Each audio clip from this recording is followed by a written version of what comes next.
All right, guys. So there was a big story that broke the other day in The Atlantic. I'm going to walk you through it now. But let me start by pointing out a different part of the article that people aren't talking about nearly as much. So there was a female U.S. soldier who was killed at one of our military bases, and it became a big story nationally.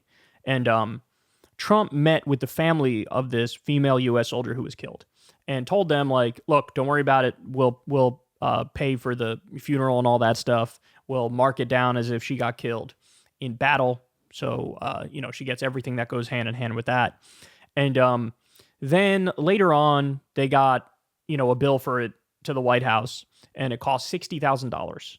And Trump allegedly said, $60,000, it doesn't cost that much to bury a fucking Mexican.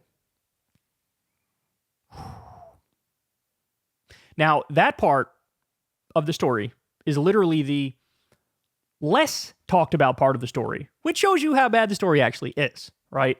So, again, in The Atlantic, here's the title. Ready? Trump, quote, I need the kind of generals that Hitler had. Subtitle, the Republican nominee's preoccupation with dictators and his disdain for the American military is deepening. So they also bring up, remember when he said the Presidential Medal of Honor is better than the Presidential Medal of Freedom, or vice versa, actually. Basically, the one that's for civilians, he said, is better than the one that's for the military.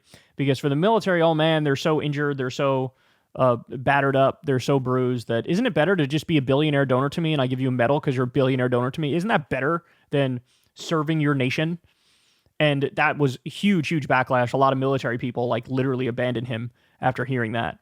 Of course, he said the thing about John McCain. He was captured. I like people who weren't captured, right? And this is apparently a theme. It's a theme in the stuff he said, only suckers and losers went to Vietnam. I got out of Vietnam. He called his personal Vietnam dodging STDs in the 80s, right? 70s or 80s. But here's the main part of this article. This is now the third person at the top levels of the Trump administration who's now come out and verified, yeah, he's a fascist. He's a fascist. It was Milley, it was Mattis, and now it's John Kelly. Trump once asked John Kelly, quote, why can't you be like the German generals? In their book, The Divider, Trump in the White House, Peter Baker and Susan Glasser reported that Trump asked John Kelly, his chief of staff at the time, why can't you be like the German generals? Trump, at various points, had grown frustrated with military officials he deemed disloyal and disobedient. Throughout the course of his presidency, Trump referred to flag officers as my generals. According to Baker and Glasser, Kelly explained to Trump that German generals, quote, tried to kill Hitler 3 times and almost pulled it off. This correction did not move Trump to reconsider his view. No. They were totally loyal to him, the president responded. This week, I asked Kelly about their exchange. He told me that when Trump raised the subject of German generals, Kelly responded by asking, do you mean Bismarck's generals? He went on, I knew he didn't know who Bismarck was or about the Franco-Prussian War. I said, do you mean the Kaiser's generals? Surely you can't mean Hitler's generals. And he said, yeah, Hitler's generals. I explained to him that Rommel had to commit suicide after taking part in a plot against Hitler. Kelly told me Trump was not acquainted with Rommel. Jesus Christ. So this is his view. His view is be more like the German generals. And in his mind, it's like the Hitler's generals were endlessly loyal, hung on his every word, never questioned him, never gave their own 2 cents. And that's what he wants from U.S. generals.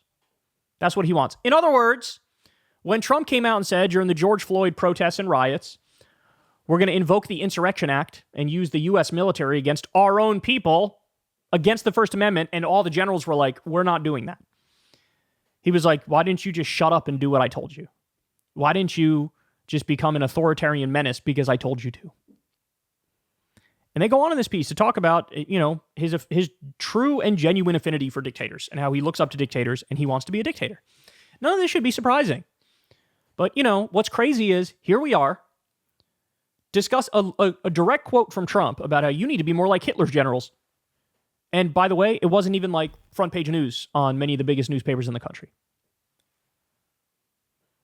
It's like we've hit such a fatigue point with Trump scandals that huge things come out and everybody's just like, it's Trump. Do not let him get away with shit like that. You can't let him get away with shit like this. And he does. He genuinely and sincerely does.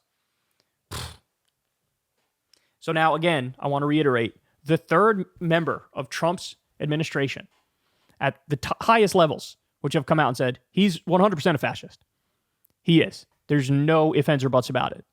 So again, don't say you weren't warned beforehand. Not that it's all that hard to piece together, given he tried to overthrow the last election, but now you're getting direct Hitler quotes that are absolutely mind-boggling. All right, guys. That's the show. I love y'all very much. You know the drill. Everybody, please click like, click subscribe. You can support the show on Patreon or tip with that thanks button on YouTube. And yeah, that's all I got for you guys, man. Everybody enjoy the rest of your day. It's a beautiful day here in Virginia. About 80 degrees outside.